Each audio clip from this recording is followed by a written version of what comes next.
नमस्ते बच्चों। आज हम पढ़ रहे हैं लल्लारानी ललदेद, लल्ला भी कह देते हैं। संत कवयित्री है कश्मीर की। कबीर के जैसे दोहे प्रसिद्ध हैं उसी तरह से हैं ललदेद की वाक प्रसिद्ध है। तो शुरू कर रहे हैं ललदेद के वाक। रस्सी कच्चे धागे की खींच रही मैं नाव, जाने कब सुन मेरी पुकार, करें देव भवसागर पार। पानी टपके कच्चे सकोरे, व्यर्थ प्रयास हो रहे मेरे, जी में उठती रह रहे हुक, घर जाने की चाह है घेरे। रस्सी कच्चे धागे की,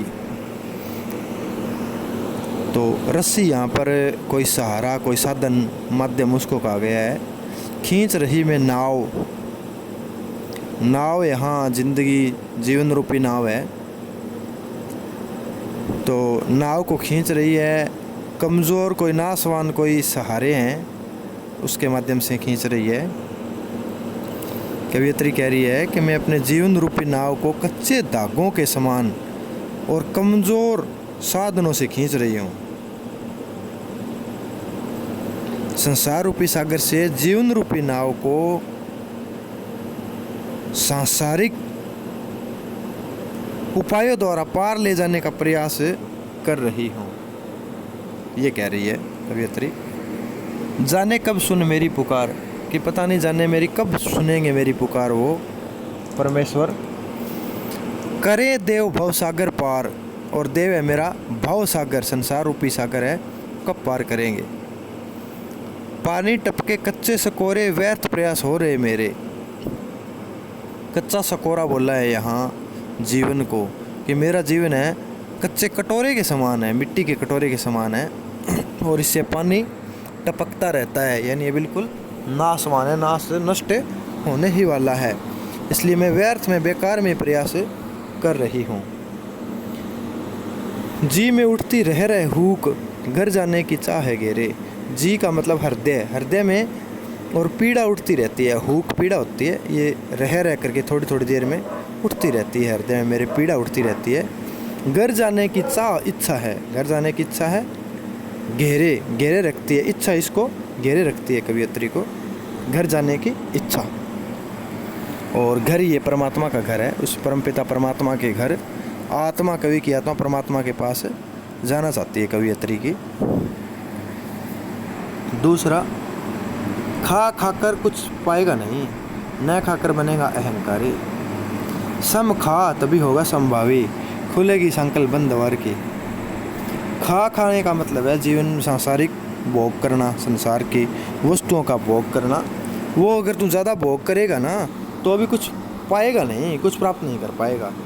न खाकर बनेगा अहंकारी, अगर तू बिल्कुल भी भोग नहीं करेगा, सेवन नहीं करेगा संसारिक वस्तुओं का, तपस्वी बन जाएगा तो घमंड आ जाएगा, अहंकारी बन जाएगा। फिर तो सम खा तभी होगा संभावी, समान भाव से देखने वाला हो जाएगा। सम का मतलब है यहाँ समान रूप से देखना किसी चीज़ों को। ईश्वर में मन लगाना भी होता है और सांसारिक वस्तुओं का भोग करना भी आ जाएगा इसमें साथ में। अंतःकरण की शुद्धि आ जाएगी एक तरह से। खुलेगी संकल्प बंद द्वार की, जब समान रूप से समान भाव हो जाएंगे तो खुलेगी संकल्प बंद द्वार की। बंद द्वार की संकल्प खुलने का मतलब है यहाँ पर कि मनुष्य की चेतना का विकास हो जाएगा और सांसारिक मोह माया है उसके बंधन से मुक्ति प्राप्त हो जाएगी। अगला, आई सीधी राह से गई न सीधी राह। आत्मा जब आती है परमात्मा के पास से तो वो सीधे रास्ते से आती है, बिल्कुल भोली भाली होती है, ना कोई निष्पाप होती है बिल्कुल आत्मा। गई न सीधी राह, और यहाँ आकर के प्रभु का भजन करना होता है, वो भजन वगैरह कुछ नहीं किया, सीधे साधे कर्म नहीं करते, उल्टे कर्म करने लग जाते हैं। इसलिए कहा है गई न सीधी राह। सरल मार्ग पर, सहज रास्ते पर कोई नहीं चलता, फिर आकर के परमात्मा से विमुख हो जाते हैं। सुसुम सेतु पर खड़ी थी बीत गया दिन आह, जेब टटोली कोड़ी ने पाई, मांझी को दूं क्या उतराई। सुषुम्ना एक नाड़ी होती है ब्रह्मरंध्र के पास, तो सुषुम्ना रूपी पुल पर खड़ी थी और दिन बीत गया, यानी बिल्कुल पास लगी हुई थी परमात्मा के वहीं, लेकिन समय व्यतीत हो गया, पूरा जीवन गुजर गया। यहाँ बीत गया दिन, आह का मतलब है पूरी जिंदगी, संपूर्ण जीवन बीत गया है। यहाँ एक दिन नहीं, पूरी जिंदगी की बात चल रही है, पूरे जीवन की बात चल रही है। यहाँ पर हठ योग जब करते हैं, योग जब करते हैं ना, हठ योग बोलते हैं। योग एक होता है हठ योग, तो ध्यान लगाते हैं तब ये सुषुम्ना नाड़ी होती है, यहाँ तक पहुँचना होता है। तो सुषुम सेतु पर खड़ी थी, यानी उसके बिल्कुल नज़दीक थी, ब्रह्मरंध्र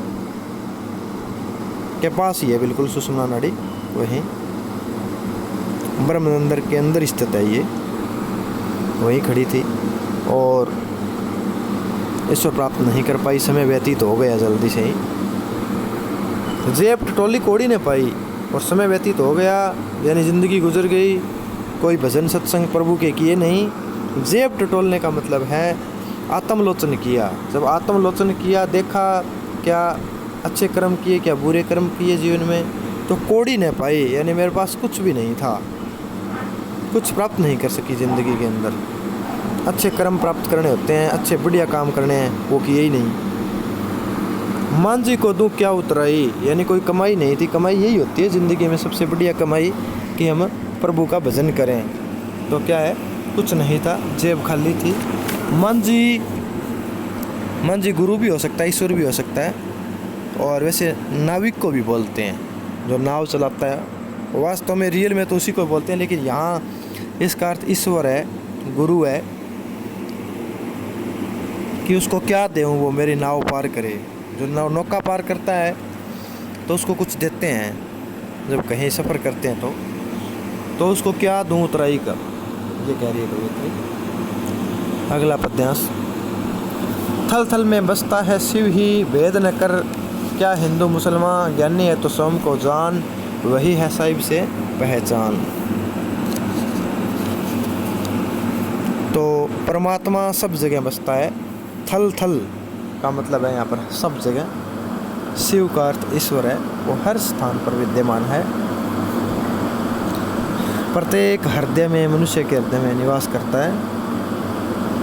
भेद न कर क्या हिंदू मुसलमान, भेद नहीं करना चाहिए, हिंदू है ये मुसलमान है, किसी को भेद नहीं करना चाहिए, सब एक ही है। ज्ञानी है तो स्वयं को जान, वही है साहिब से पहचान। आत्मलोचन करना चाहिए और खुद को पहचानना चाहिए, खुद कौन है। सबसे बड़ा ज्ञान वही होता है, सच्चा ज्ञानी वही होता है जो अपने आप को जान ले। अपने आप को यानी आत्मा को पहचानना, ईश्वर को पहचानना है, यही कहा गया है। सबसे बड़ा ज्ञानी वही है जो अपने आप को जानता है, सबसे बड़ा ज्ञानी वही है।